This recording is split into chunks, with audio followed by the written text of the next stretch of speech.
বাতিল যখন কাবিলের রূপ ধারণ করে এসেছিল, হক তখন ময়দানে নেমে এসেছিল কাবিলের রূপ ধারণ করে। বাতিল যখন ময়দানে নেমে এসেছিল নমরুদের রূপ ধারণ করে, হক তখন ময়দানে নেমে এসেছিল ইব্রাহিম খলিলুল্লাহ রূপ ধারণ করে। বাতিল যখন ময়দানে এসেছিল, বাতিল যখন ময়দানে এসেছিল ফিরআউনের রূপ ধারণ করে, হক তখন ময়দানে এসেছে মুসা কালিমুল্লাহ রূপ ধারণ করে। বাতিল যখন বনী ইসরাঈলের রূপ ধারণ করে এসেছিল, হক তখন ঈসা রূহুল্লাহ রূপ ধারণ করে এসেছে।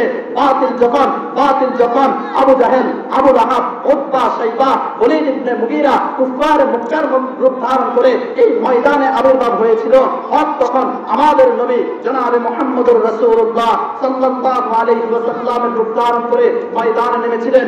বাতিল যখন মুসাইলামাতুল কাজ্জাবের রূপ ধারণ করে এই জমিনে আবির্ভাব হয়েছিল, হক তখন সিদ্দিক আকবর আবু বকর সিদ্দিকের রূপ ধারণ করে এসেছিলেন। বাতিল যখন হাজ্জাজ বিন ইউসুফের রূপ ধারণ করে এসেছিল, হক তখন আব্দুল্লাহ বিন জুবাইরের রূপ ধারণ করে এসেছে।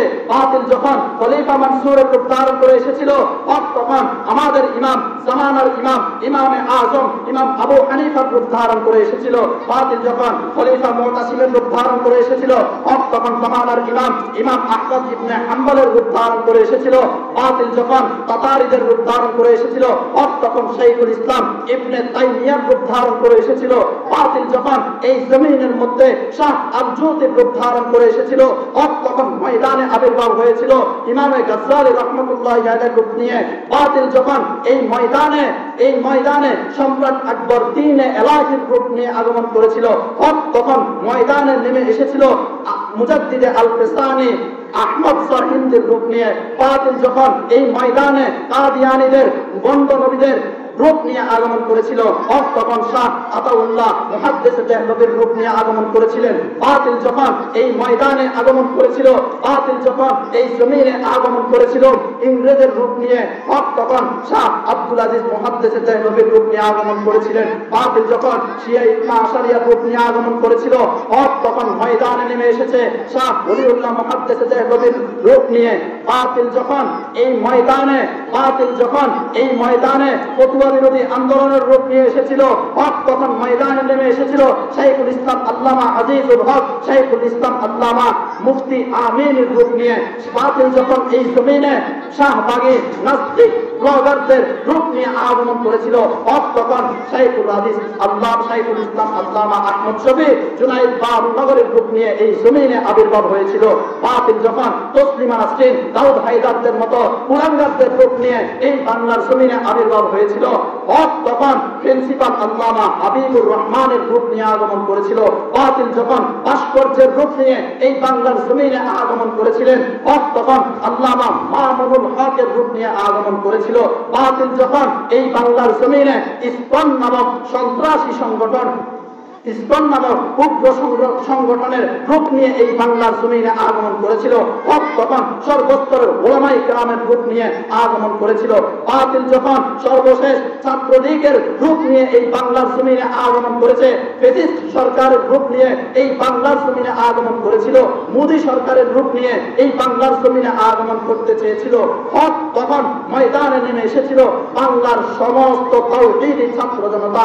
বাতিল বর্তমানে সাদিয়ানীদের রূপ নিয়ে এই বাংলার জমিনে আগমন করেছে, হক এখন সর্বস্তরের দ্বীন প্রিয় ইসলাম প্রিয় সর্বস্তরের ওলামায়ে কেরাম তাওহীদি জনতার রূপ নিয়ে আগমন করেছে। এখান থেকে শুরু স্পষ্ট ভাষায় ঘোষণা করে দিতে চাই, যেই সমস্ত কুলাঙ্গাররা, যেই সমস্ত জারজ সন্তানরা মাদ্রাসার বিরুদ্ধে কথা বলবা, আলেম ওলামার বিরুদ্ধে কথা বলবা, কোরআন ওয়ালার বিরুদ্ধে কথা বলবা, মাদ্রাসার বিরুদ্ধে গিয়া কাজ করবা, কোরআন ওয়ালার বিরুদ্ধে গিয়া কাজ করবা, হাদিসের বিরুদ্ধে গিয়া কাজ করবা, প্রয়োজন হলে আবার যুদ্ধ করব, প্রয়োজন হলে তোমাদের বিরুদ্ধে আমরা আবার অ্যাকশন নিব। পাক দেখেছো, পানের খাওয়া দেখো নাই, মুসলমান দেখেছো, মুসলমানের ইতিহাস এখনো দেখো নাই। তোমরা ভেবেছ এই দেশে ইসলাম বেশি বেশি আসছে, ইসলাম এই দেশে বেশি বেশি আসে নাই। হাজারো লক্ষ কোটি মানুষের রক্তের মাধ্যমে এই দেশে ইসলাম এসেছে, আমি আর আপনি পর্যন্ত কোরআন হাদিস এসেছে। সুতরাং যারাই কোরআন হাদিসের বিরুদ্ধে কথা বলবা, যারাই তাবলীগের বিরুদ্ধে কথা বলবা, যারাই মাদ্রাসার বিরুদ্ধে যাবা, যারাই কোরআন ওয়ালার বিরুদ্ধে যাবা, তাদেরকে প্রতিহত করার জন্য আমরা ময়দানে মাথার কাপড় কোমরে বেঁধে ময়দানে আবার ঝাঁপিয়ে পড়বো, প্রয়োজনে আবার যুদ্ধ করব। ইনশাআল্লাহ এরপরও কোনো বাতিল শক্তিকে এই বাংলার জমিনে ঠাঁই দেব না ইনশাআল্লাহ। আমরা মুসলমান জাতি এমন জাতি। আসসালামু আলাইকুম ওয়া রাহমাতুল্লাহি ওয়া বারাকাতুহু। আলহামদুলিল্লাহ আলহামদুলিল্লাহ ওয়া সালামু আলা ইবাদিল্লাযিনা ইসতাফা। আম্মা বা'দ ফাআউযু বিল্লাহি মিনাশ শাইতানির রাজীম। বিসমিল্লাহির রাহমানির রাহিম। আর-রাহমান আল্লামাল কুরআন খালাকাল ইনসান। وقال النبي الصادق المصدوق صلى الله عليه وسلم: خيركم من تعلم القرآن وعلمه، أو كما قال النبي عليه الصلاة والسلام. صدق الله العلي العظيم، وصدق رسوله النبي الأمي الكريم، ونحن على ذلك لمن الشاهدين والشاكرين والذاكرين، والحمد لله رب العالمين. سبحانك لا علم لنا إلا ما علمتنا، إنك أنت العليم الحكيم. আলহামদুলিল্লাহ, মহান আল্লাহ তাআলার দরবারে লক্ষ কোটি শুকর ও সুজুদ, যে মহান আল্লাহ তাআলা আমাদেরকে অত্যন্ত দয়া আর মায়া করে মহব্বত করে ভালোবেসে আজকের এই মহতি জলসা হিসাসরা আল হুদা মাদ্রাসা কর্তৃক আয়োজিত বার্ষিক ওয়াজ মাহফিলে আসার বসার, কিছু কথা শোনার, কিছু কথা বলার তৌফিক দান করেছেন। এই জন্য প্রত্যেকের অন্তর থেকে কালিমাতুশ শুকরিয়া জ্ঞাপন করি আলহামদুলিল্লাহ। মাইকের আওয়াজ যতদূর যায়, সামনে উপবিষ্ট পর্দার আড়ালে মা বোনেরা এবং দোকানের পাটে, মসজিদের ঘাটে, বাজারের ঘাটে, দোকানের পাটে যে সমস্ত ভাইয়েরা বসা, সকলের নিকট আমার বিনয়ের সহিত অনুরোধ থাকবে, এই মাহফিল গতকালকে ছিল না, আগামীকালকেও থাকবে না, একদিনের জন্য আসছে আল্লাহ তাআলার পক্ষ থেকে নিয়ামত হিসেবে। এই নিয়ামতকে যথাযথ কদর করে, এই নিয়ামতের যথাযথ মূল্যায়ন করে মাহফিলে উপস্থিত হয়ে মাহফিলের সৌন্দর্য রক্ষা করার জন্য প্রত্যেকের নিকট বিনীত অনুরোধ থাকবে। আল্লাহ তাআলা আমাদেরকে এই মাহফিল দিয়েছেন, এটা অনেক বড় আল্লাহ তাআলার পক্ষ থেকে নিয়ামত দিয়েছেন। যদি নিয়ামতের কদর না করতে পারি, আল্লাহ তাআলা আমাদেরকে নিয়ামত দিবেন না। আমি আপনাদের এলাকার সন্তান হিসেবে সকলের নিকট বিনয়ের সহিত আবদার রাখবো, অনুরোধ রাখবো, প্রত্যেকেই মাহফিলের প্যান্ডেলে সামিয়ানার নিচে এসে বসে যাবেন। আমি আপনাদের সামনে সূরা রহমানের 3টা আয়াতে কারিমা তিলাওয়াত করেছি। আল্লাহ তাআলা যদি তৌফিক দান করেন, সংক্ষিপ্ত সময়ের মধ্যে আলোচ্য আয়াতের উপর কোরআন ও হাদিসকে সামনে রেখে 2-4টি কথা বলবো। ওয়া মা তাওফীকি ইল্লা বিল্লাহ। আল্লাহ তাআলা কথাগুলা বলনেওয়ালা এবং শুননেওয়ালা সকলকে দিলের কানে শুনে আমল করার তৌফিক দান করুন। সকলে বলি আমিন। এই কথা বলিও না, কথা বললে তো বসলে হবে। আমি আপনাদের সামনে যে আয়াতে কারিমা তিলাওয়াত করেছি, ওই আয়াতের মধ্যে আল্লাহ তাআলা বলেন, আর-রহমান আল্লামাল কুরআন খালাকাল ইনসান। আল্লাহ তাআলা বলেন, আমি আল্লাহ রহমান, আমি আল্লাহ রহমান, আমি আল্লাহ দয়াবান। আল্লামাল কুরআন, আমি শিক্ষা দিয়েছি কোরআন। খালাকাল ইনসান, এরপর আমি আল্লাহ বানাইলাম ইনসান। এই জায়গার মধ্যে আসি আমরা একটা জিনিস লক্ষ্য করতে পারি, সেটা হলো আল্লাহ তাআলা বলেন আর রহমান, আমি আল্লাহ দয়ালু। আল্লামাল কোরআন, শিক্ষা দিয়েছি কোরআন। খালাকাল ইনসান, পরে বানিয়েছি মানুষ ইনসান। এখন আমরা দেখতে পাই আল্লাহ তাআলা দুনিয়ার মধ্যে মানুষ জাতিকে বানিয়েছেন আগে, শিক্ষা দিয়েছেন কোরআন পরে, কিন্তু আল্লাহ তাআলা সূরা রহমানের মধ্যে বলেন আমি আল্লাহ মানুষ বানিয়েছি পরে, কোরআন শিক্ষা দিয়েছি আগে। এই সিরিয়ালটা আল্লাহ তাআলা কেন উল্টা করলেন এটা আমাদের বুঝে আসে না। বুঝার জন্য ছোট্ট একটা উদাহরণ বলি, যেই উদাহরণ হইল আমাদের বাংলাদেশের লেখিকা, নাস্তিক লেখিকা তসলিমা নাসরিন। যেই তসলিমা নাসরিন তার এক বইয়ের মধ্যে লিখে এই পেট আমার, এই পেট আমার, আমি যেখানে ইচ্ছা দেহ আমার, যেখানে ইচ্ছা সেখানে সঙ্গম করব, যেখানে ইচ্ছা সেখানে সঙ্গম করে আমার পেটে বাচ্চা ধরব, কেউ আমাকে বলার কিছু ক্ষমতা রাখবে না, কেউ আমাকে বলার দুঃসাহস করবে না। এই যে নাস্তিকবাদী লেখিকা তসলিমা নাসরিন এই কথাটা বলল, পেট আমার, আমার পেটে আমি যেখান থেকে ইচ্ছা সেখান থেকে বাচ্চা নিব, এই কথাতে তসলিমা নাসরিন বলল। কেন বলল? ওই যে আল্লাহ তাআলা উদাহরণের দিকে লক্ষ্য করলে বোঝা যায় আল্লাহ তাআলা বলেন আমি আল্লাহ রহমান, উপরে আল্লামাল কোরআন, মধ্যখানে শিক্ষা দিলাম কোরআন, খলাকাল ইনসান, এরপরে বানাইলাম ইনসান। যদি কোনো বান্দা মধ্যখানের কোরআনকে কোরআন হিসেবে গ্রহণ করে ওই বান্দা মানুষ হতে পারে, আর ওই বান্দা যদি কোরআনকে কোরআন হিসেবে না গ্রহণ করে, নিজের জীবন চালিকা হিসেবে যদি গ্রহণ না করে, ওই বান্দা তসলিমা নাসরিনের মতো হাইওয়ানে পরিণত হয়, তসলিমা নাসরিনের মতো জানোয়ারে পরিণত হয়। শুধু আল্লাহ এইভাবে না, আল্লাহ কোরআনে বলে দিয়েছেন উলাইকা কাল আনআম, যারা কোরআনকে কোরআন হিসেবে গ্রহণ করবে তারা হবে খলাকাল ইনসান, তারা হবে মানুষ। আর যারা কোরআনকে কোরআন হিসেবে গ্রহণ করবে না, কোরআনকে নিজের জীবন পরিচালিত হিসেবে নিজের জন্য বাস্তবায়ন করে নিবে না, ওই বান্দা হবে উলাইকা কাল আনআম, ওই বান্দা হবে চতুষ্পদ জন্তুর মতো। শুধু তাই নয়, বাল হুম আদল, চতুষ্পদ জন্তুর চেয়েও ওই বান্দা নিকৃষ্ট হয়ে যাবে। তাহলে এই কোরআন শিক্ষা গ্রহণ করা দরকার। এই কোরআন শিক্ষা হয় কোথায়? এই কোরআন শিক্ষা হয় ইসাসরা আল হুদা হাফিজিয়া মাদ্রাসায়। এই কোরআন শিক্ষা হয় কোথায়? ফেনী জামিয়া রশিদিয়া মাদ্রাসায়। এই কোরআন শিক্ষা হয় কোথায়? ফেনী জামিয়া মাদানিয়া মাদ্রাসায়। এই কোরআন শিক্ষা হয় কোথায়? ঢাকা ফারিদারা মাদ্রাসায়।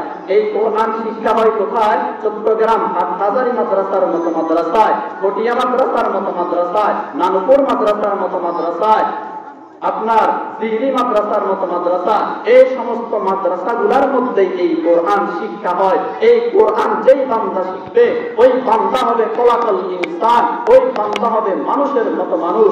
আর যদি এই কোরআন কোনো বান্দা না শিখে ওই বান্দা হবে আনআম, চতুষ্পদ জন্তুর মতো। শুধু চতুষ্পদ জন্তুর মতো নয়, বাল হুম আদল, তার চেয়েও নিকৃষ্ট। আল্লাহর নবী জনাবে মুহাম্মদুর রাসূলুল্লাহ সাল্লাল্লাহু আলাইহি ওয়াসাল্লাম হাদিস শরীফের মধ্যে বলেন ক্বালা রাসূলুল্লাহ সাল্লাল্লাহু আলাইহি ওয়াসাল্লাম খায়রুকুম মান তাআল্লামাল কুরআনা ওয়া আল্লামাহু।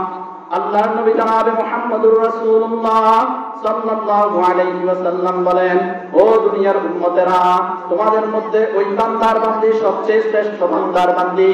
আমরা যেন আল্লাহর নবীর প্রশ্ন করলাম, ইয়া রাসূলুল্লাহ, কোন বান্দার বান্দি শ্রেষ্ঠ বান্দা? কোন বান্দি শ্রেষ্ঠ বান্দি? আল্লাহর নবী বলেন, তাআল্লামাল কুরআন ওয়া আল্লামা। যেই বান্দার বান্দি কোরআন নিজে শিখে অন্যকে শিখায়, যেই বান্দা কোরআনুল কারীম নিজে তেলাওয়াত করে অন্যকে তেলাওয়াতের জন্য বলে, যেই বান্দার বান্দি কোরআন নিজে মুহাব্বত করে অন্যকে মুহাব্বত করায়, ওই বান্দার বান্দি সর্বশ্রেষ্ঠ বান্দার বান্দি। দুনিয়ার মধ্যে আল্লাহর নবী কোন ডাক্তার রে শ্রেষ্ঠ বলেন নাই, কোন ডক্টর রে শ্রেষ্ঠ বলেন নাই, কোন ইঞ্জিনিয়ার রে শ্রেষ্ঠ বলেন নাই, কোন লেখক, কোন কবি, কোন আপনার লেখক কবিকে আল্লাহ তাআলা আল্লাহর নবী শ্রেষ্ঠ বলেন নাই, কোন বৈজ্ঞানিক রে শ্রেষ্ঠ বলেন নাই, কোন সাহিত্যবিদ রে শ্রেষ্ঠ বলেন নাই, কোন সায়েন্টিস্ট রে শ্রেষ্ঠ বলেন নাই। আল্লাহ তাআলা একমাত্র, আল্লাহর নবী একমাত্র শ্রেষ্ঠ ব্যক্তি। ওই ব্যক্তিরে বললেন, যেই ব্যক্তি কোরআন শিখবে, কোরআন অনুযায়ী নিজেকে পরিচালনা করবে, ওই বান্দা আর বান্দি আল্লাহর কাছে শ্রেষ্ঠ। সুবহানাল্লাহ। এরপর আল্লাহর নবী জনাব মুহাম্মদুর রাসূলুল্লাহ সাল্লাল্লাহু আলাইহি ওয়াসাল্লাম ভিন্ন আরেক হাদিসের মধ্যে বলেন, ক্বালান নবী সাল্লাল্লাহু আলাইহি ওয়াসাল্লাম, ইন্না লিল্লাহি আহলিনা মিনান নাস, ও দুনিয়ার উম্মতেরা, তোমাদের মধ্যে এমন কিছু বান্দার বান্দি আছে যেই বান্দার বান্দিগুলা আল্লাহ তাআলার পরিবারের লোক হয়ে যায়। সুবহানাল্লাহ। সাহাবায়ে কেরাম প্রশ্ন করলেন, ক্বালু ইয়া রাসূলুল্লাহ, ও আল্লাহর হাবিব, ও ইয়া রাসূলুল্লাহ, ওয়া মান হুম, তারা কারা যারা আল্লাহ তাআলার পরিবারের লোক হয়ে যায়? আল্লাহর নবী ডাক দিয়ে বলেন, আহলুল কুরআনি ওয়া খাসাতুহুম, তারা হইল তারা যারা কোরআন শিখে, যারা কোরআন অনুযায়ী আমল করে, যারা কোরআন অনুযায়ী নিজের জীবনকে বাস্তবায়ন করে, তারাই হলো আল্লাহ তাআলার পরিবারের লোক। সুবহানাল্লাহ। শুধু তাই নয়, ওয়া খাসাতুহুম, আল্লাহ তাআলা আল্লাহর নবী ডাক দিয়ে বলেন, শুধু আল্লাহর পরিবারের লোক হয়ে যাবে এমন নয়, তারা আল্লাহ তাআলার বিশ্বস্ত বান্দা হিসেবে পরিণত হয়ে যাবে। সুবহানাল্লাহ। তাহলে আমি তো এখান থেকে সুস্পষ্ট ভাষায় এটা বলতে পারি, আল্লাহর নবীর যদি হাদিস সত্য হয়, আল্লাহর নবীর হাদিস মিথ্যা না, আল্লাহর নবীর হাদিস সত্য, সেই অনুসারে আমি এখান থেকে বলতে পারি কিসাতরা তাহফিজুল কোরআন আল হুদা হাফিজিয়া মাদ্রাসা যত হাফেজ ছাত্র আছে, যত তালিবুল ইলম আছে, যত হিফজ বিভাগের ছাত্র আছে, যত হুজুর আছে, সবাই আল্লাহ তাআলার পরিবারের লোক। ঠিক না? সবাই আল্লাহ তাআলার পরিবারের লোক। শুধু আল্লাহর পরিবারের লোক এমন নয়, আল্লাহ তাআলার বিশ্বস্ত বান্দা হয়ে যায়। এরপর আল্লাহর নবী জনাব মুহাম্মদুর রাসূলুল্লাহ সাল্লাল্লাহু আলাইহি ওয়াসাল্লাম ভিন্ন আরেক হাদিসের মধ্যে বলেন, ক্বালা রাসূলুল্লাহ সাল্লাল্লাহু আলাইহি ওয়াসাল্লাম, মান ক্বারাআ হারফাম মিন কিতাবিল্লাহ, মান ক্বারাআ হারফাম মিন কিতাবিল্লাহ, ও দুনিয়ার উম্মতেরা, তোমাদের মধ্য থেকে যদি কোনো বান্দার বান্দি কোরআনুল কারীমের একটা হরফ তেলাওয়াত করে, মান ক্বারাআ হারফাম মিন কিতাবিল্লাহ, কোন একটা হরফ তেলাওয়াত করে, ফালাহু বিহি হাসানাতুন, তার জন্য আল্লাহ তাআলা একটা নেকি লিপিবদ্ধ করিয়া দেন। সুবহানাল্লাহ। আল্লাহ তাআলা আমাদের জন্য একটা নেকি লিপিবদ্ধ করিয়া দেন। এরপর আল্লাহর নবী বলেন, ফালাহু বিহি হাসানাতুন ওয়াল হাসানাতু বিআশরি আমসালিহা, শুধু একটা নেকি লিপিবদ্ধ করে দেয় বিষয়টা এমন নয়, ওই নেকিটাকে আল্লাহ তাআলা রূপান্তরিত করিয়া 10টা নেকিতে রূপান্তরিত করে দেন। সুবহানাল্লাহ। এরপর আল্লাহর নবী বলেন, লা আকুলু আলিফ লাম মিম হারফুন, আমি নবী বলি না আলিফ লাম মিম একটা হরফ। সবাই বলো তো আলিফ লাম মিম, বলো আলিফ। সূরা বাকারার কত নম্বর আয়াত? 1 নম্বর আয়াত, যে আয়াতকে হরফে মুকাত্তাআত বলা হয়। আল্লাহর নবী বলেন, আমি বলি না আলিফ লাম মিম একটা হরফ, ওয়ালাকিন আলিফুন হারফুন ওয়া লামুন হারফুন ওয়া মিমুন হারফুন, বরং আমি নবী বলি আলিফ একটা হরফ, লাম একটা হরফ, মিম একটা হরফ। এই যে আলিফ লাম মিম যেই বান্দার বান্দি বলবে, ওই বান্দার বান্দির 3টা হরফ তেলাওয়াত করলো, আল্লাহ তাআলা ওই বান্দার বান্দির আমলনামায় 30টা নেকি লিপিবদ্ধ করিয়া দিল। সুবহানাল্লাহ। তাহলে একটা হরফ যদি তেলাওয়াত করে, ওই হরফের বিনিময় আল্লাহ তাআলা 30-10 নেকি আমার আমলনামায় লিপিবদ্ধ করিয়া দেন। এখন আমরা খেয়াল করলে দেখি আমাদের এই মাদ্রাসায়, আমাদের এই হাফিজিয়া মাদ্রাসায় দৈনিক কত কোটি হরফ তেলাওয়াত হচ্ছে আর কত কোটি নেকি আমাদের আমলনামায় লিপিবদ্ধ হচ্ছে। শুধু তাই নয়, আল্লাহর নবী জনাবে মুহাম্মদুর রাসূলুল্লাহ সাল্লাল্লাহু আলাইহি ওয়াসাল্লাম ভিন্ন আরেক হাদিসের মধ্যে বলেন, ক্বালান নবী সাল্লাল্লাহু আলাইহি ওয়াসাল্লাম, ইউকালু লিসাহিবিল কুরআন, ইউকালু লিসাহিবিল কুরআন, কাল কিয়ামতের ময়দানে কোরআন ওয়ালাকে বলা হবে, কোরআনের ধার বাহককে বলা হবে, যারা কোরআন তেলাওয়াত করত তাদেরকে বলা হবে, যারা কোরআনকে মুহাব্বত করত তাদেরকে বলা হবে, যারা কোরআন অনুযায়ী নিজের জীবনকে বাস্তবায়ন করত তাদেরকে বলা হবে, ও কোরআন ওয়ালা ইকরা, আজকে কিয়ামতের ময়দানে তুমি কোরআনুল কারীম তেলাওয়াত করো, ওয়ারতাকি, এবং উপরের দিকে উঠতে থাকো, উপরের দিকে উঠতে থাকো। আমরা যেন আল্লাহর নবীর প্রশ্ন করলাম, ইয়া রাসূলুল্লাহ, কতটুকু তেলাওয়াত করব আর কত দূর উপরে উঠবো আর কিভাবে তেলাওয়াত করব। আল্লাহর নবী জনাবে মুহাম্মদুর রাসূলুল্লাহ সাল্লাল্লাহু আলাইহি ওয়াসাল্লাম বলেন, ইকরা ওয়ারতাকি ওয়ারাতিল কামা কুনতা তুরাতিল ফিদ দুনিয়া ফা ইন্না মানজিলাকা ইনদা আখিরি আয়াতিন তাকরাউহা। ও আমার দুনিয়ার উম্মতেরা, তোমরা কোরআনুল কারীম এমন ভাবে তেলাওয়াত করো, দুনিয়ার মধ্যে যেভাবে ধীরে সুস্থে তোমরা তেলাওয়াত করতা, ঠিক আজকে সেইভাবে তোমরা কোরআনুল কারীম তেলাওয়াত করো। এবং তেলাওয়াত করতে করতে একটা আয়াত তেলাওয়াত করবা আর উপরের দিকে একটা তলা উঠতে থাকবা। এইভাবে ৬২৩৬টা আয়াত তেলাওয়াত করবা। উঠতে উঠতে ৬২৩৬ নম্বর তলায় গিয়া তোমার বাসস্থান গ্রহণ করে নিবা। সুবহানাল্লাহ। তাহলে আমি আর আপনি যদি কোরআনকে মহব্বত করি, আমি আর আপনি যদি কোরআনকে ভালোবাসি, আমি আর আপনি যদি নিজের জীবনকে কোরআন অনুযায়ী বাস্তবায়ন করি, আমার আমলনামায় আপনার আমলনামায় আল্লাহ তো লিপিবদ্ধ করে দিবেন। কাল কিয়ামতের ময়দানে আমাকে আপনাকে ৬২৩৬ তলার মালিক বানাইয়া দিবেন। সুবহানাল্লাহ। ওই কোরআন আমাদের মাদ্রাসায় শিক্ষা দেওয়া হয়, ওই কোরআন হাফিজিয়া মাদ্রাসায় শিক্ষা দেওয়া হয়, ওই কোরআন আল হুদা হাফিজিয়া মাদ্রাসায় শিক্ষা দেওয়া হয়। অন্য কোন স্কুলে, অন্য কোন কিন্ডারগার্টেনে, অন্য কোন কেজিতে এই কোরআন শিক্ষা দেওয়া হয় না।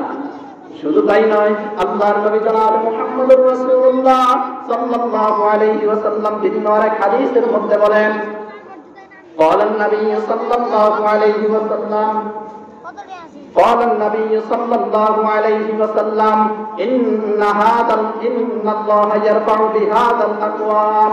ও দুনিয়ার উম্মতেরা একটা কথা শুনো। বলে কোন কথা? ইন্নাল্লাহ ইয়ারফাউ, আল্লাহ তাআলা তোমাদের সম্মান উঁচু করে দিবেন। বিহাদাল কিতাবি আকওয়ামা, এই কিতাবের মাধ্যমে। কোন কিতাব? কোরআনুল কারীমের মাধ্যমে আল্লাহ তাআলা তোমাদের সম্মান উঁচু বানাইয়া দিবেন। আল্লাহ তাআলা তোমাদের সম্মান উঁচু বানাইয়া দিবেন। ওয়ায়াদাউ বিহি আখারিন, আর কোরআনের মাধ্যমে তোমাদের সম্মান নিচু বানাইয়া দিবেন। এখন কোরআন দ্বারা আমাদের সম্মান কখন হবে আর কোরআন দ্বারা আমাদের অসম্মান কখন হবে, এটা বোঝার জন্য আল্লাহর নবী জনাব মুহাম্মদুর রাসূলুল্লাহ সাল্লাল্লাহু আলাইহি ওয়াসাল্লামের আরেকটা হাদিস পর্যবেক্ষণ করি। যে হাদিসের মধ্যে রাসূল কারীম সাল্লাল্লাহু আলাইহি ওয়াসাল্লাম বলেন, আল কুরআনু হুজ্জাতুল লাকা আও আলাইকা। এই কোরআন কাল কিয়ামতের ময়দানে হয় তোমার পক্ষে থাকবে, না হয় তোমার বিরুদ্ধে যাবে। যদি আমার পক্ষে থাকে লাভ কি হবে, যদি আমার বিরুদ্ধে চলে যায় লাভ কি হবে, এটা বোঝার জন্য আরেক হাদিস পর্যবেক্ষণ করি। যে হাদিসের মধ্যে আল্লাহর নবী জনাব মুহাম্মদুর রাসূলুল্লাহ সাল্লাল্লাহু আলাইহি ওয়াসাল্লাম ইরশাদ করেন, আল কোরআন শাফিউন মুশাফফাউন। কোরআন এমন এক কিতাব, কোরআন এমন একটা গ্রন্থ, কাল কিয়ামতের ময়দানে এই কোরআন সুপারিশ করবে। কার ব্যাপারে সুপারিশ করবে? হাফেজে কোরআনের ব্যাপারে সুপারিশ করবে। কার ব্যাপারে সুপারিশ করবে? কোরআন ওয়ালার ব্যাপারে সুপারিশ করবে। কার ব্যাপারে সুপারিশ করবে? কোরআনকে মুহাব্বত করনে ওয়ালার ব্যাপারে সুপারিশ করবে। কার ব্যাপারে সুপারিশ করবে? কোরআন অনুযায়ী নিজের জীবনকে বাস্তবায়নকারীর পক্ষে সুপারিশ করবে। মুশাফফাউন, তার সুপারিশ আল্লাহ তাআলা গ্রহণ করে নেবেন। সুবহানাল্লাহ। এরপর আল্লাহর নবী বলেন, ওয়া মাহিলুন মুসাদ্দাকুন। কোরআনুল কারীম এমন একটা গ্রন্থ, কাল কিয়ামতের ময়দানে এই কোরআন জাহান্নামের ফেরেশতাদের সাথে বিতর্ক করবে। কেন বিতর্ক করবে? জাহান্নামের ফেরেশতারা আমাদেরকে জাহান্নামে নেওয়ার জন্য যখন আসবে, জাহান্নামের ফেরেশতাদের সাথে কোরআন বিতর্ক করতে থাকবে। ও জাহান্নামের ফেরেশতারা, এই বান্দাকে তোমরা কেন জাহান্নামে নিয়ে যাচ্ছ? তখন জাহান্নামের ফেরেশতারা ডাক দিয়া বলবে, এই বান্দার জন্য জাহান্নাম অবধারিত হয়ে গেছে, এই জন্য এই বান্দারে জাহান্নামে নিয়ে যাচ্ছি। তখন ওই কোরআন জাহান্নামের ফেরেশতাদের সাথে বিতর্ক করবে, এই বান্দা দুনিয়ার মধ্যে থাকা অবস্থায় আমি কোরআনকে ভালোবাসতো, আমি কোরআনের বিরোধিতা করতো না, আমি কোরআন ওয়ালার বিরোধিতা করতো না, কোরআন অনুযায়ী নিজের জীবনকে বাস্তবায়ন করতো। আজকে কেন তুমি কোরআন ওয়ালাকে জাহান্নামে নিয়ে যাবা? আমি জাহান্নামে নিয়ে যেতে দেব না। এই কথা যখন জাহান্নামের ফেরেশতাদেরকে যখন কোরআন বলবে, আল্লাহ উপর থেকে অর্ডার দিবেন, মুসাদ্দাকুন, যাও যাও কোরআন তোমার কথাকে, তোমার বিতর্ককে আমি আল্লাহ সত্যায়িত করে দিলাম। সুবহানাল্লাহ। তখন আমি আর আপনি জাহান্নাম থেকে মুক্তি পাইয়া জান্নাত পাবো, যখন কোরআন ওয়ালার পক্ষে থাকবো, যখন কোরআনের পক্ষে থাকবো, যখন মাদ্রাসা মসজিদের বিরুদ্ধে পক্ষে থাকবো, যখন কোরআন ওয়ালাদের পক্ষে থাকবো। যখন আমি আর আপনি কোরআন ওয়ালার বিরুদ্ধে চলে যাব, মাদ্রাসা ওয়ালার বিরুদ্ধে চলে যাব, যখন মাদ্রাসা ওয়ালার বিরুদ্ধে চলে যাব, তখন কোরআন আমার পক্ষে থাকবে না, আমার পক্ষে সুপারিশ করবে না, আমার বিরুদ্ধে চলে যাবে। যেই কথাটা আল্লাহর নবী জনাবে মুহাম্মদুর রাসূলুল্লাহ সাল্লাল্লাহু আলাইহি ওয়াসাল্লাম হাদিস শরীফের মধ্যে বলেন, মান জাআলাহু আমামাহু কাদাহু ইলাল জান্নাহ।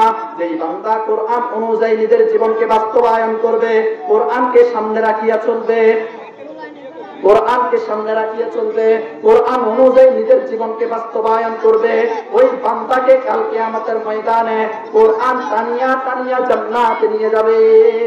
সুবহানাল্লাহ। এরপর আল্লাহর নবী বলেন, এরপর আল্লাহর নবী জনাবে মুহাম্মদুর রাসূলুল্লাহ সাল্লাল্লাহু আলাইহি ওয়াসাল্লাম বলেন, ওয়া মান জাআলাহু খালফা যহরিহি সাকাতাহু ইলান নার। আর যদি কোরআন অনুযায়ী নিজের জীবনকে বাস্তবায়ন না করে, কোরআন অনুযায়ী যদি নিজের জীবনকে পরিচালনা না করে, কোরআনের পিছনে যদি আমি কোরআনকে যদি পেছনে রেখে দেয়, তাহলে কাল কিয়ামতের ময়দানে এই কোরআন আমাকে ধাক্কাইয়া ধাক্কাইয়া জাহান্নামে নিক্ষেপ করবে। এত হাদিস বলার পরে এই যে কোরআনের পক্ষে আমরা কি থাকি, কোরআনের পক্ষে থাকি না, কোরআন ওয়ালার পক্ষে থাকি না, মাদ্রাসা ওয়ালার পক্ষে থাকি না, মাদ্রাসা ওয়ালার বিরুদ্ধে চলে যাই, কোরআন ওয়ালার বিরুদ্ধে চলে যাই, আলেম ওলামার বিরুদ্ধে চলে যাই। অথচ আল্লাহর নবী জনাবে মুহাম্মদুর রাসূলুল্লাহ সাল্লাল্লাহু আলাইহি ওয়াসাল্লাম হাদিসে কুদসির মধ্যে ইরশাদ করেন, قال النبي قال الله تعالى قال النبي صلى الله عليه وسلم من عادى لي وليا فقد آذنته بالحرب। যারা কোরআন ওয়ালার বিরুদ্ধে আচরণ করবে, যারা আল্লাহর বন্ধুদের বিরুদ্ধে কথা বলবে, যারা আলেম ওলামার বিরুদ্ধে কথা বলবে, তাদের সাথে আমি আল্লাহ যুদ্ধ ঘোষণা করলাম। যারা আমাদের বিরুদ্ধে কথা বলবে, কোরআন ওয়ালার বিপক্ষে কথা বলবে, মাদ্রাসা ওয়ালার বিপক্ষে কথা বলবে, তাদের বিরুদ্ধে কাজ করবে, তাদের ব্যাপারে আল্লাহ হাদিসে কুদসির মধ্যে জানাইয়া দেয়, মান আদা লি ওয়ালিয়ান ফাকাদ আযানতুহু বিল হারবি। আমি আল্লাহ তাদের বিরুদ্ধে যুদ্ধ ঘোষণা করলাম। এরপরেও আমরা কোরআনের পক্ষে থাকতে পারি না, এরপরেও আমরা কোরআন ওয়ালার পক্ষে থাকতে পারি না, মাদ্রাসা ওয়ালার পক্ষে থাকতে পারি না। আল্লাহর নবী জনাবে মুহাম্মদুর রাসূলুল্লাহ সাল্লাল্লাহু আলাইহি ওয়াসাল্লাম ভিন্ন আরেক হাদিসের মধ্যে বলেন, قال النبي صلى الله عليه وسلم مثل المؤمن الذي يقرأ القرآن।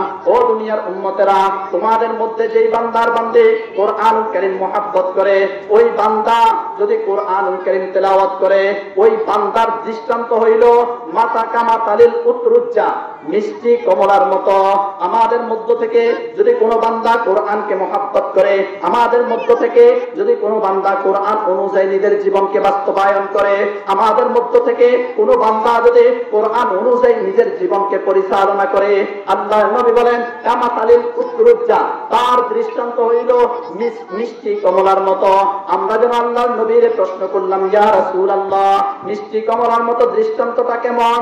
আল্লাহর নবী বলেন রিহুহা তাইয়িবুন ওয়া তা'মুহা তাইয়িবুন, যার ঘ্রাণ বড়ই চমৎকার, যার স্বাদও বড়ই চমৎকার। আমরা যেন প্রশ্ন করলাম, ইয়া রাসূলুল্লাহ, ইয়া রাসূলুল্লাহ, ঘ্রাণ চমৎকার হওয়ার কারণ কি আর স্বাদ চমৎকার হওয়ার কারণ কি? আল্লাহর নবী জনাবে মুহাম্মদুর রাসূলুল্লাহ সাল্লাল্লাহু আলাইহি ওয়াসাল্লাম উত্তর দেয়, যে বান্দা ঈমান আনার কারণে বান্দার ঘ্রাণটা চমৎকার হয়ে গেছে, বান্দার ঈমান আনার পরে তেলাওয়াত করার কারণে বান্দার স্বাদও চমৎকার হয়ে গেছে। সুবহানাল্লাহ। এরপর আল্লাহর নবী বলেন ওয়া মাতালুল মুমিনিল্লাযী লা ইয়াকরাউল কুরআন, আর তোমাদের মধ্য থেকে যেই বান্দা কোরআন তেলাওয়াত করবে না, কোরআনের পক্ষে থাকবে না, কোরআনকে মহব্বত করবে না, ওই বান্দার দৃষ্টান্ত হইল কামাতালিত তাম্র, খেজুরের মতো। আমরা যেন প্রশ্ন করলাম ইয়া রাসূলুল্লাহ, তার দৃষ্টান্ত খেজুরের মতো কেন? আল্লাহর নবী উত্তর দেয় লাইসা লাহা রিহুন, তার কোনো ঘ্রাণ নাই, তার কোনো ঘ্রাণ নাই, ওয়া তামুহা উলুবুন, কিন্তু তার স্বাদ অতি চমৎকার। আমরা প্রশ্ন করলাম ইয়া রাসূলুল্লাহ, তার স্বাদ চমৎকার কেন, তার ভিতরে ঘ্রাণ নাই কেন?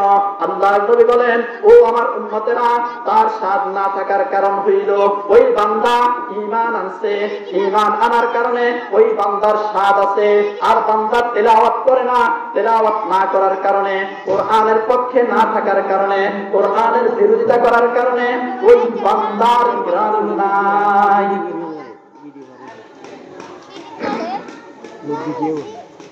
তাহলে এই কোরআনের পক্ষে থাকা দরকার না, এই কোরআন ওয়ালার পক্ষে থাকা দরকার না, কোরআন তেলাওয়াত করা দরকার না, অথচ আমি আর আপনি কোরআন ধরিও না। রমজান মাস আসলে কোরআনুল কারীমের 1-2 আয়াত তেলাওয়াত করে কোরআনটা যেভাবে তাকের উপর রেখে দেই, আর কোরআন ধরার আমাদের সুযোগ হয় না।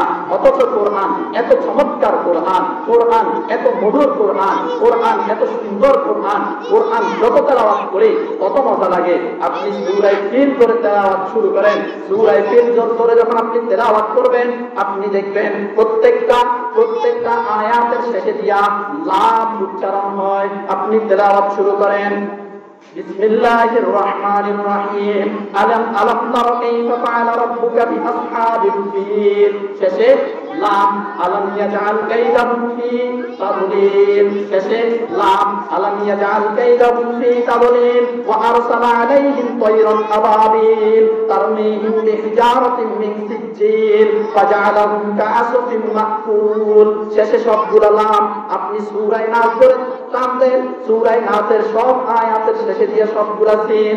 আল্লাহ কত সুন্দর কইরা এই কোরআন নাযিল করছেন। আল্লাহ বলেন কুল আউযু বিরাব্বিন নাস মালিকিন নাস ইলাহিন নাস মিন শাররিল ওয়াসওয়াসিল খান্নাস আল্লাযী ইউওয়াসবিসু ফি সুদুরিন নাস মিনাল জিন্নাতি ওয়ান নাস। আপনি সূরা রহমান ধরে টানলেন, সবগুলা শেষে দিয়ে নুন। আর রহমান আল্লামাল কোরআন খলাকাল ইনসান আল্লামাহুল বায়ান। আপনি এইভাবে প্রত্যেকটা সূরা তেলাওয়াত করবেন, প্রত্যেকটা সূরার শেষে দিয়া আল্লাহ তাআলা মিল রাখছেন। সূরা দুহা ধরে তেলাওয়াত করেন, ওয়াদ-দুহা ওয়াল-লাইলি ইযা সাজা মা ওয়াদ্দাআকা রাব্বুকা ওয়া মা ক্বালা ওয়ালাল আখিরাতু খায়রুল লাকা মিনাল উলা ওয়ালাসাউফা ইউতিকা রাব্বুকা ফাতারদা। সবগুলোর শেষে দিয়া হাদালি আপনি সূরা নাবা ধরে টানলেন, আলাম নাজালিল আরদা মিহাদা ওয়াল জিবালা আওতাদা ওয়া খালাকনাকুম আজওয়াজা ওয়া জাআলনা নাওমাকুম সুবাতা ওয়া জাআলনাল লাইলা লিবাসা ওয়া জাআলনান নাহারা মাআশা। সবগুলোর শেষে দিয়া খান মালিক। এইভাবে কোরআনুল কারীমটা যেন তেলাওয়াত করি, যত তেলাওয়াত করি তত মজা লাগে, যত তেলাওয়াত করি তত মজা লাগে। অথচ আমি আর আপনি এমন বান্দা, আমি আর আপনি এমন কপাল পড়া উম্মত, আমি আর আপনি কোরআন ধরি না, আমি আর আপনি কোরআন তেলাওয়াত করি না।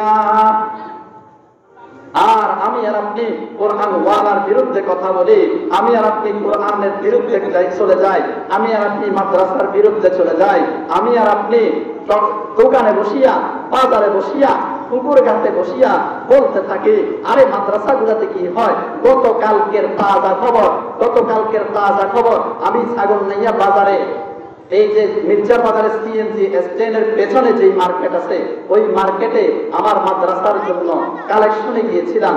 সেখান থেকে একজন বান্দা আমাকে বলেছিল যে এত মাদ্রাসা দিয়ে কি লাভ, এত মাদ্রাসা হয়ে কি লাভ, জায়গায় জায়গায় মাদ্রাসা হচ্ছে, মাদ্রাসা দিয়ে কি লাভ, কোনো তো লাভ দেখছি না। গতকালকের তাজা খবর আমিও ঠিক তার মুখের উপর বলেছিলাম মাদ্রাসা দিয়ে কি লাভ, মানে এত হাজার মাদ্রাসা হওয়া সত্ত্বেও, আপনার বাড়ির সামনে মাদ্রাসা থাকা সত্ত্বেও, আপনার এলাকায় মাদ্রাসা থাকা সত্ত্বেও এখনো তো আপনার মুখে দাঁড়িয়ে আসতো না, এখনো তো আপনি আযান শুনে মসজিদে যান না, এখনো তো আপনি আযান শুনে নামাজের জন্য হামা গুড়িয়ে দিয়ে যান না। আযান শোনার পরে আপনি টিভির দোকানের সামনে বসে থাকেন, কাস্টমার নিয়ে ব্যস্ত থাকেন, তাহলে মাদ্রাসা দিয়ে লাভ কি আপনি বুঝেন না? এই কথা যখন গরম ভাষায় যখন তাকে বলেছি, একেবারে ক্ষান্ত হয়ে গেছে। আজকে মাদ্রাসা ওয়ালার বিরুদ্ধে কথা বলে, আলেম ওলামার বিরুদ্ধে কথা বলে, কোরআন ওয়ালার বিরুদ্ধে কথা বলেন, মাদ্রাসা ওয়ালার বিরুদ্ধে কথা বলে, বলে যে মাদ্রাসা দিয়ে লাভ কি, মাদ্রাসা দিয়ে লাভ কি। আজকে অনেক মুসলমান এমন আছে, নামদারি মুসলমান, কিন্তু এরা আবু জাহেল, আবু লাহাব, উতবা, শাইবার মতো গাদ্দারদের রক্ত এদের রক্তে প্রবাহিত হওয়ার কারণে এরা আজকে মাদ্রাসাগুলোকে বন্ধ করার চক্রান্ত চালাইতেছে। আল্লাহ তাআলাও বলে দিয়েছেন, তোমরা আমার ইসলামের বাতিকে নিবাইতে চাইবা, নিবাইতে পারবা না। যত ফু দিবা এটাকে আমি আল্লাহ তত জ্বালাইতে থাকবো, তত আলোকিত করতে থাকবো। আজকে আমার মাদ্রাসাকে, আপনার মাদ্রাসাকে বন্ধ করার জন্য মুসলমান নামক মুনাফিক দুশমনরা চতুর্দিক থেকে লেগে গেছে যে মাদ্রাসাগুলোকে কিভাবে বন্ধ করা যায়। অথচ তারা মুসলমানদের ইতিহাস সম্পর্কে জানে না। বাতিল যখন যেই রূপ নিয়ে ইসলামকে ধ্বংস করার জন্য আগমন করেছে, ইসলামের ধারক বাহক, কোরআনের ধারক বাহকরা সেই রূপ নিয়াই তাদেরকে প্রতিহত করেছে। ইসলামের ইতিহাস তারা এখনো জানে না। বাতিল যখন কাবিলের রূপ ধারণ করে এসেছিল, হক তখন ময়দানে নেমে এসেছিল কাবিলের রূপ ধারণ করে।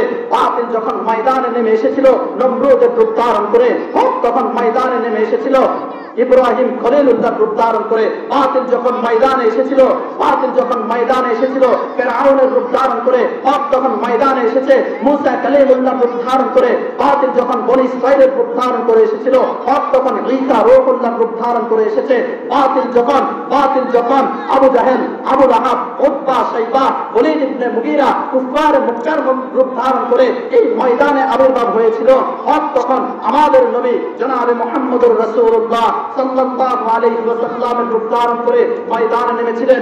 বাতিল যখন মুসাইলামাতুল কাজ্জাবের রূপ ধারণ করে এই জমিনে আবির্ভাব হয়েছিল, হক তখন সিদ্দিকে আকবর, আবু বকর সিদ্দিকের রূপ ধারণ করে এসেছিলেন। বাতিল যখন হাজ্জাজ বিন ইউসুফের রূপ ধারণ করে এসেছিল, হক তখন আব্দুল্লাহ বিন জুবাইরের রূপ ধারণ করে এসেছে।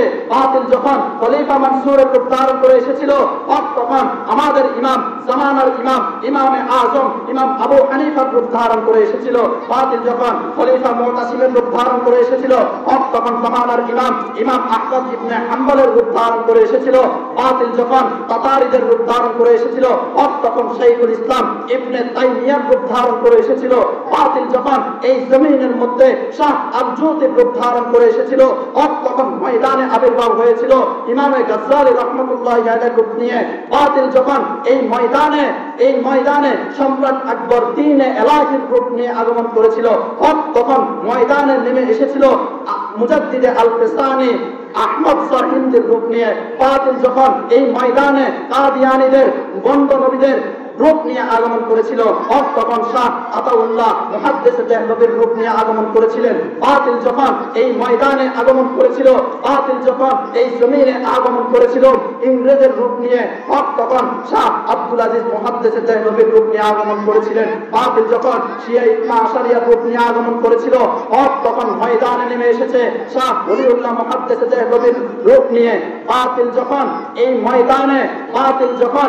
ময়দানে ফতোয়া বিরোধী আন্দোলনের রূপ নিয়ে এসেছিল, হক তখন ময়দানে নেমে এসেছিল শাইখুল ইসলাম আল্লামা আজিজুল হক, শাইখুল ইসলাম আল্লামা মুফতি আমিনের রূপ নিয়ে। বাতিল যখন এই জমিনে শাহবাগী নাস্তিক ব্লগারদের রূপ নিয়ে আগমন করেছিল, হক তখন শাইখুল ইসলাম আল্লামা আহমদ শফি জুনাইদ বাবুনগরের রূপ নিয়ে এই জমিনে আবির্ভাব হয়েছিল। বাতিল যখন তসলিমা নাসরিন, দাউদ হায়দারদের মতো কুলাঙ্গারদের রূপ নিয়ে এই বাংলার জমিনে আবির্ভাব হয়েছিল, হক তখন প্রিন্সিপাল আল্লামা হাবিবুর রহমানের রূপ নিয়ে আগমন করেছিল। বাতিল যখন ভাস্কর্যের রূপ নিয়ে এই বাংলার জমিনে আগমন করেছিলেন, হক তখন আল্লামা মামুনুল হকের রূপ নিয়ে আগমন করেছিল। বাতিল যখন এই বাংলার জমিনে ইসকন নামক সন্ত্রাসী সংগঠন ইসকন নামক উগ্র সংগঠনের রূপ নিয়ে এই বাংলার জমিনে আগমন করেছিল। তখন সর্বস্তরের ওলামায়ে কেরামের রূপ নিয়ে আগমন করেছিল। বাতিল যখন সর্বশেষ ছাত্রলীগের রূপ নিয়ে এই বাংলার জমিনে আগমন করেছে, ফ্যাসিস্ট সরকারের রূপ নিয়ে এই বাংলার জমিনে আগমন করেছিল, মোদী সরকারের রূপ নিয়ে এই বাংলার জমিনে আগমন করতে চেয়েছিল, হক তখন ময়দানে নেমে এসেছিল। বাংলার সমস্ত তাওহীদি ছাত্র জনতা বাতিল বর্তমানে সাদিয়ানীদের রূপ নিয়ে এই বাংলার জমিনে আগমন করেছে। হক এখন সর্বস্তরের দ্বীন প্রিয়, ইসলাম প্রিয়, সর্বস্তরের ওলামায়ে কেরাম তাওহীদি জনতার রূপ নিয়ে আগমন করেছে। এখান থেকে শুরু স্পষ্ট ভাষায় ঘোষণা করে দিতে চাই, যেই সমস্ত কুলাঙ্গাররা, যেই সমস্ত জারজ সন্তানরা মাদ্রাসার বিরুদ্ধে কথা বলবা, আলেম ওলামার বিরুদ্ধে কথা বলবা, কোরআন ওয়ালার বিরুদ্ধে কথা বলবা, মাদ্রাসার বিরুদ্ধে গিয়া কাজ করবা, কোরআন ওয়ালার বিরুদ্ধে গিয়া কাজ করবা, হাদিসের বিরুদ্ধে গিয়া কাজ করবা, প্রয়োজন হলে আবার যুদ্ধ করব, প্রয়োজন হলে তোমাদের বিরুদ্ধে আমরা আবার অ্যাকশন নিব। বাঘ দেখেছো, বাঘের খাওয়া দেখো নাই, মুসলমান দেখেছো, মুসলমানের ইতিহাস এখনো দেখো নাই। তোমরা ভেবেছ এই দেশে ইসলাম বেশি বেশি আসছে, ইসলাম এই দেশে বেশি বেশি আসে নাই। হাজারো লক্ষ কোটি মানুষের রক্তের মাধ্যমে এই দেশে ইসলাম এসেছে। আমি আর আপনি পর্যন্ত কোরআন হাদিস এসেছে।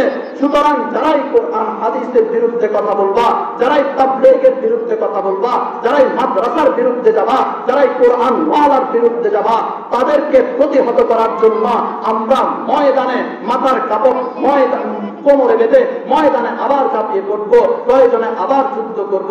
ইনশাআল্লাহ এরপরও কোনো বাতিল শক্তিকে এই বাংলার জমিনে ঠাঁই দেব না ইনশাআল্লাহ।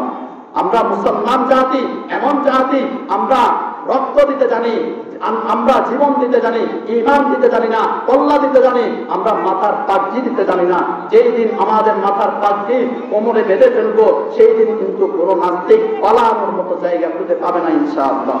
এই জন্যে এখান থেকে যত বাতিল ফেরকা আছে, যত মাদ্রাসা বিরোধী লোক আছে, যত কোরআন বিরোধী লোক আছে, আমি মাদ্রাসা ভালো লাগে না, বিরোধিতা করবো না, আমি আমার মতো থাকবো। কেন বিরোধিতা করে আমার আমল নামা ভারী করবো? কোরআন ওয়ালা ভালো লাগে না, আমি বিরোধিতা কেন করব? আরে কোরআন ওয়ালা আছে বলেই তো এখনো পর্যন্ত এই বাংলার জমিন টিকে আছে, কোরআন ওয়ালা আছে বলেই তো এখনো দুনিয়া টিকে আছে। আল্লাহর নবী হাদিসের মধ্যে বলেন,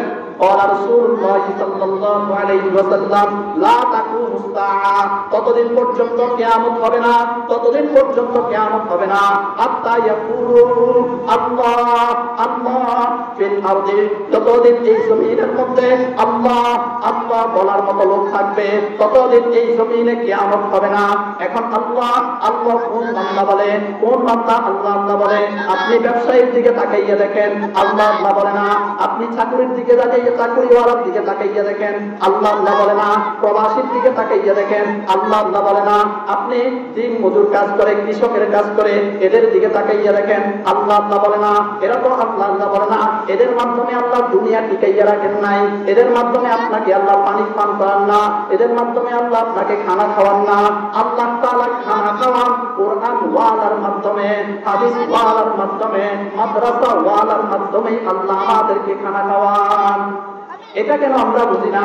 রাত ৩টার সময়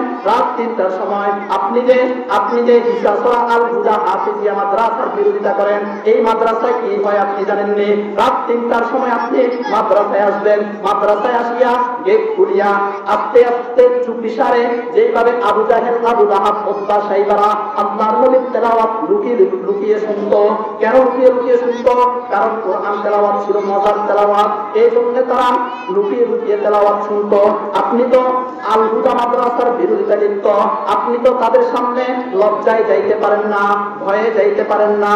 কেমনে যাব? তারা গেলে আমাকে কি বলবে? এই জন্য আপনাকে আমি সাজেশন দিয়ে যাই, রাত ৩টা যখন বাজে, রাত যখন গভীর হয়, আল হুদা হাফিজিয়া মাদ্রাসার দ্বিতীয় তলায় গিয়া চুপি সারে লুকিয়ে আপনি বসে থাকবেন। দেখবেন রাত ৩টায় তারা মাদ্রাসার মধ্যে কি করে?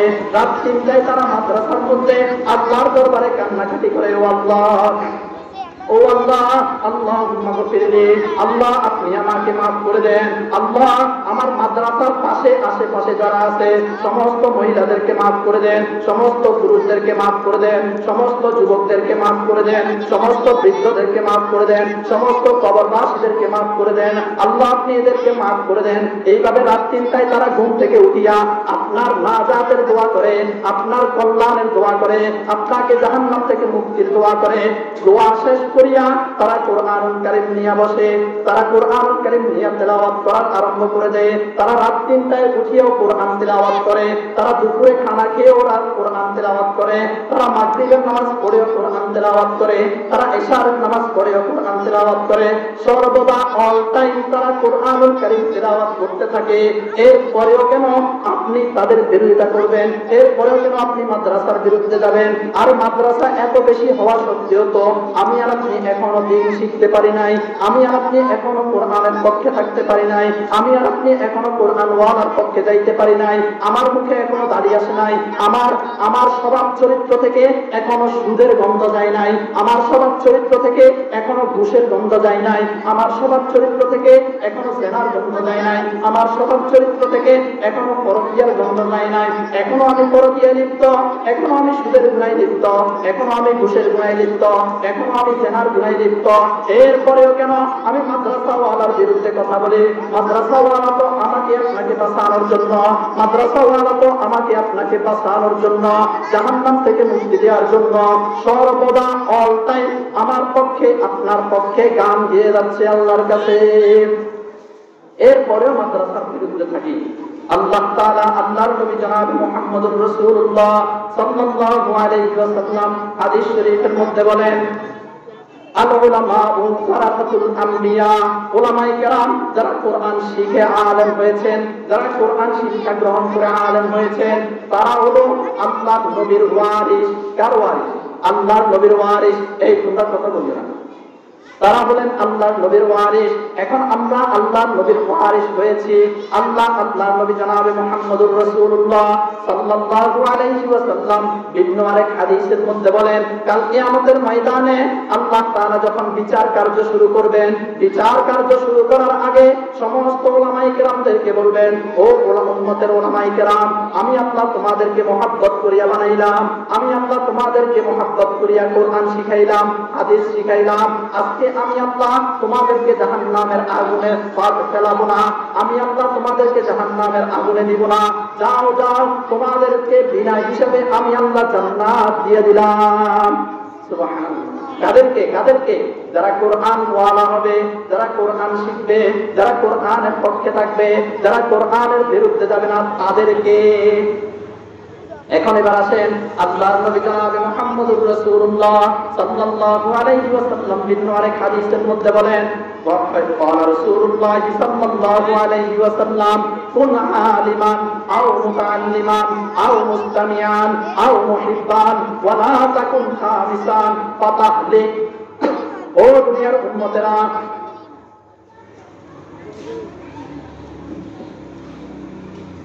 ও দুনিয়ার উম্মতেরা, তোমরা 4 জিনিসের মাধ্যমে নাজাত গ্রহণ করো, 4 জিনিসের মাধ্যমে ধ্বংসের হাত থেকে বাঁচো। আমরা যেন প্রশ্ন করলাম, ইয়া রাসূলুল্লাহ, ওই 4 জিনিস কি? আল্লাহর নবী বলেন, কুন আলিমান, ও উম্মতের উলামায়ে কেরাম, ও আমার উম্মতেরা, তোমরা হয় আলেম হও, আও মুতাআল্লিমান, নয়তো আলেমের ছাত্র হও, আও মুস্তামিয়ান, নয়তো আলেমের কথা শোনো, আও মুহিব্বান, নয়তো আলেমকে মুহাব্বত করো, নয়তো কোরআন ওয়ালাকে মুহাব্বত করো। ওয়ালা তাকুন খামিসান, কিন্তু তোমরা পঞ্চম ব্যক্তির অন্তর্ভুক্ত হইও না। হয় আলেমকে মুহাব্বত করো, না হয় আলেমের কথা শোনো, না হয় আলেমের ছাত্র হও। আর যদি পারো নিজে আলেম হয়ে যাও। যদি এই 4 শ্রেণীর অন্তর্ভুক্ত হইতে পারো, তাহলে তোমাদের স্থান হবে জান্নাতে, তোমাদের স্থান হবে সকল কামিদের সাথে। আর যদি তোমরা এই 4 শ্রেণীর অন্তর্ভুক্ত না হইতে পারো, তাহলে তোমাদের স্থান হবে বিপলদের সাথে, ক্ষতিগ্রস্তদের অন্তর্ভুক্তদের সাথে। আল্লাহর নবী বলেন, ওয়ালা তাকুন খামিসান, তোমরা আলেমের বিরোধিতা কইরো না, কোরআন ওয়ালার বিরোধিতা কইরো না, আলেমদের বিরুদ্ধে যাইও না। যদি যাও ফাতাহলিক, তোমরা ধ্বংস হয়ে যাবা। আল্লাহ নবী বলেন ফাতাহলিক, তোমরা ধ্বংস হয়ে যাবা। কোরআন ওয়ালার পক্ষে থাকবা, তোমরা সফল কাম হবা। কোরআন ওয়ালার বিরুদ্ধে যাবা, তোমরা ধ্বংস হয়ে যাবা। এরপরেও কেন আমরা বুঝি না? হুজুররা দৈনিক মাহফিল করে করে, দৈনিক ওয়াজ করে করে, নসিহত করে করে আপনাদেরকে পায়ে ধরে ধরে বোঝানোর চেষ্টা করে। আলেমের বিরোধিতা কইরেন না, কোরআন ওয়ালার বিরোধিতা কইরেন না, মাদ্রাসা ওয়ালার বিরোধিতা কইরেন না। মাদ্রাসা ওয়ালার পক্ষে থাকেন, কোরআন ওয়ালার পক্ষে থাকেন, এরপরেও আমরা বুঝি না। আমি আজকে আমার জুমা মসজিদে সবাইরে ওয়াদা করেছিলাম যে আজকে থেকে কেউ মাদ্রাসার বিরুদ্ধে যাবেন না, কেউ আলেমদের বিরুদ্ধে যাবেন না, কেউ ওলামায়ে কেরামের বিরুদ্ধে যাবেন না, কোরআন ওয়ালার বিরুদ্ধে যাবেন না। তাদের কথা মনোযোগ সহকারে শুনবেন, তাদেরকে মহাব্বত করবেন। যদি মহাব্বত করে যদি আলেমদেরকে ভালোবাসি, লাভ কি হবে? আল্লাহর নবী জনাবে মুহাম্মদুর রাসূলুল্লাহ সাল্লাল্লাহু আলাইহি ওয়াসাল্লাম হাদিস শরীফের মধ্যে বলেন, কালকে আমাদের ময়দানে যখন উম্মতের উলামায়ে কেরাম জান্নাতে যাবে, তখন উম্মতের উলামায়ে কেরামদেরকে পেছন থেকে একদল গুনাহগার পাপিষ্ঠরা লাগিয়ে বলবে, ও উম্মতের উলামায়ে কেরাম, ও উম্মতের উলামায়ে কেরাম, দুনিয়াতে আপনি থাকা অবস্থায় আমি আপনাকে মহাব্বত করে এক গ্লাস পানি পান করাইছিলাম। আজকে আল্লাহ তাআলা আমাকে আমার জন্য জাহান্নামকে অবধারিত করে দিয়েছে। ও উম্মতের উলামায়ে কেরাম, আজকে আমাকে জাহান্নাম থেকে মুক্তি দান করেন। উলামায়ে কেরাম যেতেছিলেন জান্নাতে, হঠাৎ পথের মধ্যে দাঁড়িয়ে আল্লাহর কাছে সুপারিশ করা শুরু করবে, আল্লাহ, এই বান্দা তো দুনিয়াতে থাকা অবস্থায় আমাকে মহাব্বত করত, আমি আলেমের কথা শুনতো, আমি আলেমকে মহাব্বত করিয়া এক গ্লাস পানি পান করাইছিল। ও আল্লাহ, এই বান্দাকে আপনি নাজাত দিয়ে দেন, এই বান্দাকে আপনি জাহান্নাম থেকে মুক্তি দিয়ে দেন। আল্লাহ তাআলা তখন উম্মতের উলামায়ে কেরামকে বলবে, যাও যাও, যাকে ইচ্ছা তুমি তাকে মাফ বানাইয়া মাফ করাইয়া নাজাত দিয়া জান্নাতে নিয়ে যাও। সুবহানাল্লাহ। আলেমদেরকে মহব্বত করলে লাভ এটা হয়। হযরত জনাবে মুহাম্মদুর রাসূলুল্লাহ সাল্লাল্লাহু আলাইহি ওয়াসাল্লামের চাচাতো ভাই রাইসুল মুফাসসিরিন আব্দুল্লাহ ইবনে আব্বাস রাদিয়াল্লাহু তাআলা আনহু বলেন, আলেমদেরকে মহাব্বত করবা তো ঈমান অবস্থায় মৃত্যুবরণ করবা, আলেমদের বিরুদ্ধে যাবা তো বেঈমান হইয়া মৃত্যুবরণ করবা। এটার উদাহরণ দিতে গিয়া মুফাসসিরিনে কেরামগণ তাফসীরের কিতাবে উল্লেখ করেন, যেই বান্দা আলেমদেরকে মহাব্বত করবে, যেই বান্দে আলেমদেরকে ভালোবাসবে, তাদের মরণ হবে ঈমানি মরণ, তাদের মরণ হবে ঈমানি মরণ। আর যেই বান্দা আলেমদেরকে মহাব্বত করবে না, তাদের বিরোধিতা করবে, তাদের মরণ হবে বেঈমানি মরণ। মুফাসসিরিনে কেরামগণ দুইটা উদাহরণ নিয়ে আসলেন। এক নম্বর উদাহরণ হইল হযরত মূসা আলাইহিস সালাতু ওয়াস সালাম যখন জন্মগ্রহণ করেন, বিবি আসিয়ার কোলে যখন মূসা আলাইহিস সালাতু ওয়াস সালামকে আনিয়ে রাখলেন। বিবি আসিয়া ছিলেন ফেরাউনের স্ত্রী। ওই ফেরাউনের স্ত্রী আসিয়ার হাতে যখন মূসা আলাইহিস সালাতু ওয়াস সালামকে আনিয়ে রাখলেন, মূসা আলাইহিস সালামের দিকে তাকাইয়া বিবি আসিয়া ডাক দিয়া বললেন, আরে বাচ্চাটাকে দেখিয়া আমার বড়ই মহব্বত লাগে, এই বাচ্চাটাকে আমি পালতে ইচ্ছে করতেছে, এই বাচ্চাটাকে আমি লালন পালন করার ইচ্ছে করতেছে। আল্লাহ তাআলা এই কথাটাতে বিবি আসিয়ার অন্তরে ঢেলে দিয়েছে। বিবি আসিয়াকে এই কথা বললেন, এই বাচ্চাকে দেখিয়া আমার মহব্বত লাগে। এই কারণে আল্লাহ তাআলা ফেরাউনের স্ত্রী হওয়া সত্ত্বেও বিবি আসিয়াকে ঈমান বরণ দান করছেন। সুবহানাল্লাহ। আর ফেরাউন তখন একটা কথা বলেছিলেন, এই বাচ্চাকে আমার ভালো লাগে না, এই বাচ্চাকে আমি লালন পালন করবো না। এই কথা যে ফেরাউন বললো, ফেরাউনের মরণ আল্লাহ তাআলা বেঈমান বানাইয়া, গাদ্দার বানাইয়া এখনো পর্যন্ত মিশরের জাদুঘরের মধ্যে রেখে দিয়েছেন আমাদেরকে শিক্ষা দেওয়ার জন্য। ও উম্মতের উলামায়ে কেরাম, ও উম্মতের তাওহীদি জনতা, ও সর্বস্তরের মুসলমান তাওহীদি জনতা, একটা কথা শুনো, যদি আলেম উলামার পক্ষে থাকো, যদি আলেমদের পক্ষে কথা বলো, কোরআন ওয়ালার পক্ষে থাকো, তোমার মরণ হবে ঈমানি মরণ, তোমার স্থান হবে কবরের নিচে, মাটির নিচে। আর যদি আলেমদের বিরুদ্ধে করো, আলেমদের বিপক্ষে যাইয়া কাজ করো, মাদ্রাসার বিপক্ষে যাইয়া কাজ করো, তোমার স্থান হবে, তোমার মরণ হবে ফেরাউনের মতো, গাদ্দারের মতো মরণ। আর তোমার জায়গা হবে ফেরাউনকে যেমন ভাবে এখনো পর্যন্ত মাটিও খায় না, পোকায়ও খায় না, যেমন ভাবে দেখে দিয়েছি, তোমাদের মরণ ঠিক তেমন ভাবেই হবে। এই জন্য এখনো সময় আছে, এখনো সময় আছে। এতদিন তো বুঝতাম না, যার কারণে আলেমদের বিরুদ্ধে কথা বলছি। এতদিন তো বুঝতাম না, যার কারণে মাদ্রাসার বিরুদ্ধে কথা বলছি। এতদিন তো বুঝতাম না, যার কারণে কোরআনের বিরুদ্ধে কথা বলছি। এতদিন তো বুঝতাম না, যার কারণে হাদিসের বিরুদ্ধে কথা বলছি।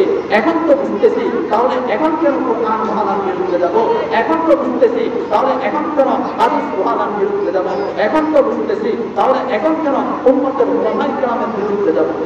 এই জন্য সকলের নিকট আমার বিনীত অনুরোধ থাকবে, সকলের নিকট আমার বিনীত অনুরোধ থাকবে, মাদ্রাসার বিরুদ্ধে যাব না, মাদ্রাসার পক্ষে থাকবো, মাদ্রাসার পক্ষে থাকবো, মাদ্রাসাকে মহাব্বত করবো, আলেম ওলামাকে মহাব্বত করবো।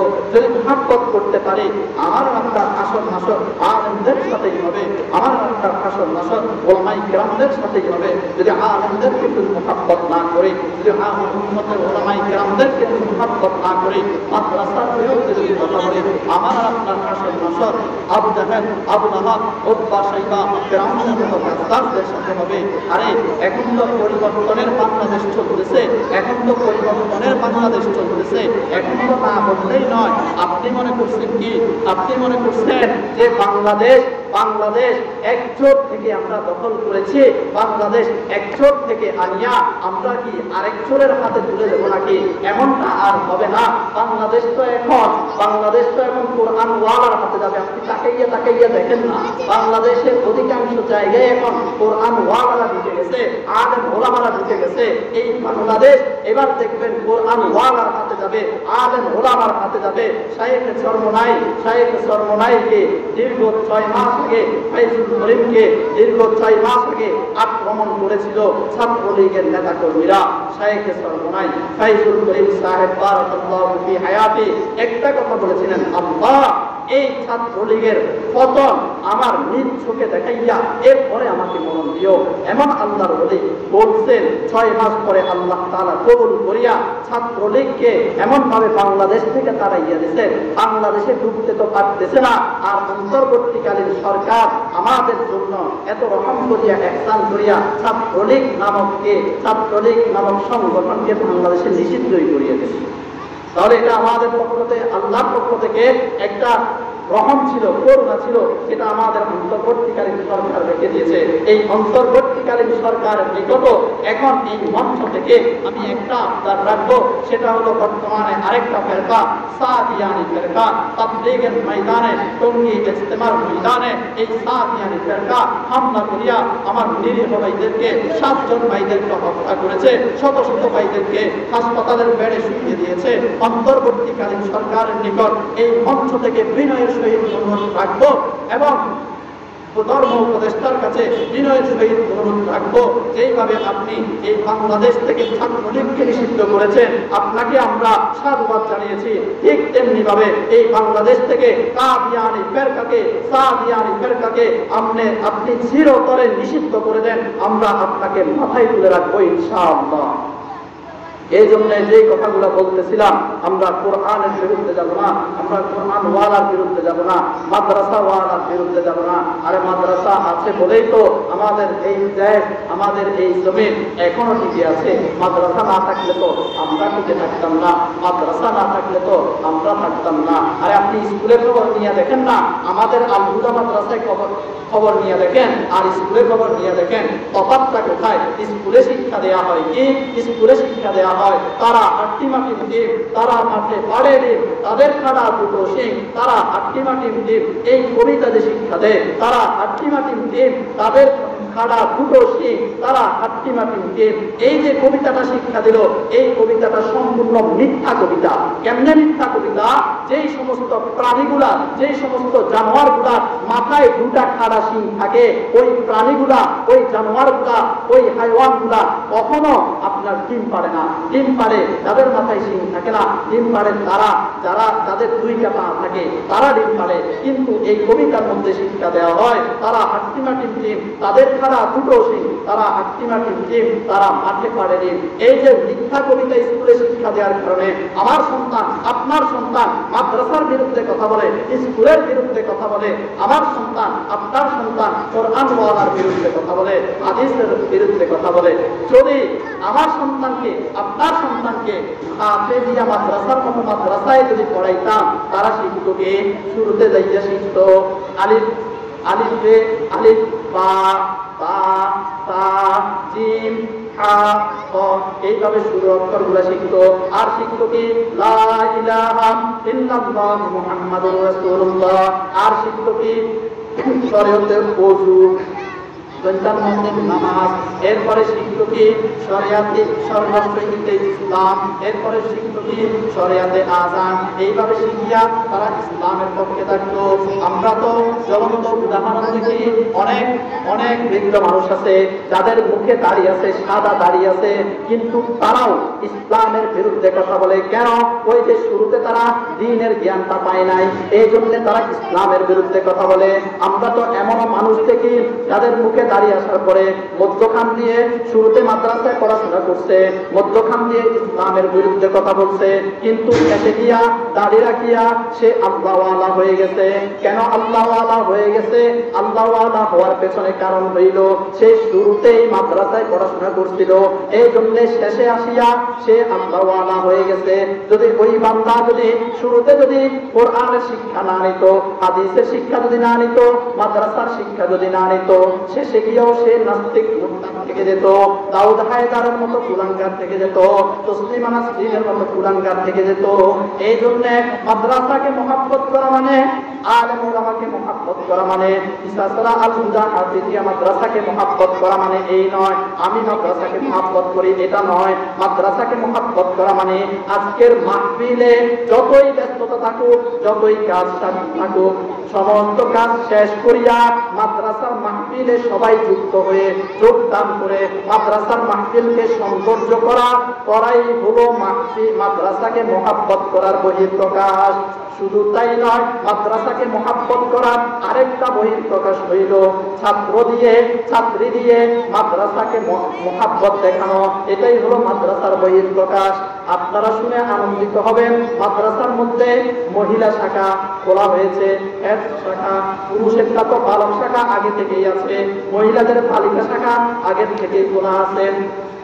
আমাদের সমাজে এই যে সাগরনাইয়া বাজারে যান, ফেনী বাজারে যান, যেখানেই যাবেন সেখানে নারীদের এত মেলা কেন?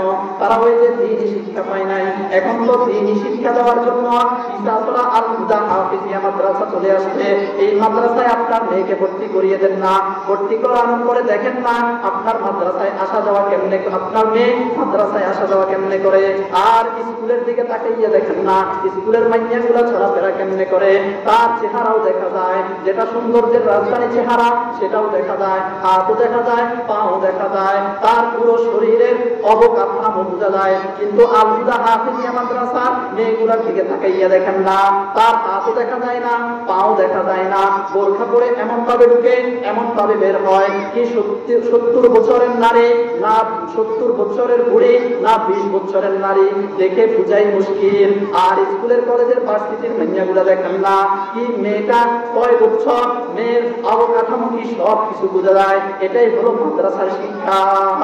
এই জন্য সকলের নিকট আমার বিনয়ের সহিত অনুরোধ থাকবে, মাদ্রাসাকে মহব্বত করে শুধু মুখে বললাম এটা মাদ্রাসার প্রতি মহব্বত হবে না। মাদ্রাসায় আমার ছেলে হলে ছেলেকে ভর্তি করাবো, মেয়ে হলে মেয়েকে ভর্তি করাবো। আরে কোরআনের হাফেজ বানাইলে লাভ কি হবে, লাভ কি হবে? এতক্ষণ তো শুধু শুনাইলাম, শেষে আর একটা হাদিস মনে আসছে। এই হাদিসটা শুনে, যে হাদিসের মধ্যে আল্লাহর নবী জনাব মুহাম্মদুর রাসূলুল্লাহ সাল্লাল্লাহু আলাইহি ওয়াসাল্লাম বলেন, যদি কোনো বান্দা কোরআনের হাফেজ হইয়া, কোরআনের আলেম হইয়া, ওই বান্দা যদি কোরআন অনুযায়ী নিজের জীবনকে বাস্তবায়ন করে, ওই বান্দা যদি কোরআন অনুযায়ী নিজের জীবনকে বাস্তবায়ন করে, তাহলে ওই বান্দা কাল কিয়ামতের ময়দানে 10 জনকে, তার পরিবারের 10 জনকে সুপারিশ করিয়া জান্নাতে নিয়ে যেতে পারবে। সুবহানাল্লাহ। ওই 10 জন কারা? ওয়াজাবাত কুল্লুহুম নার। যেই 10 জনের উপরে আল্লাহ জাহান্নাম ওয়াজিব করে দিয়েছিল, ওই 10 জনকে তারা সুপারিশ করিয়া জান্নাতে নিয়ে যেতে পারবে। এই জন্যে মাদ্রাসায় পড়ানোর লাভ এটা। আমার সন্তান থাকলে মাদ্রাসায় ভর্তি করাবো, মেয়ে থাকলে মাদ্রাসায় করাবো, ছেলে মেয়ে কেউ নাই, হওয়ারও সম্ভাবনা নাই, তাহলে নাতিন দিয়ে মাদ্রাসায় ভর্তি করিয়ে মাদ্রাসার প্রতি ভালোবাসার বহির প্রকাশ ঘটাবে ইনশাআল্লাহ। আমার এই কথাগুলা আমার আম্মা জানেরা, আমার বোনেরা, আমার কথাগুলা পর্দার আড়াল থেকে শুনেছেন। মাদ্রাসায় ভর্তি করাইলে ইনশাআল্লাহ আমাদের সুফল, আমাদের সফলতা আসবেই ইনশাআল্লাহ। যেই কথাগুলো বললাম এই কথাগুলোর উপর প্রথমে আমাকে, এরপর আপনাদের সবাইকে আমল করার তৌফিক দান করুন। ওয়া আখিরু দাওয়ানা আনিল হামদুলিল্লাহি রাব্বিল আলামিন।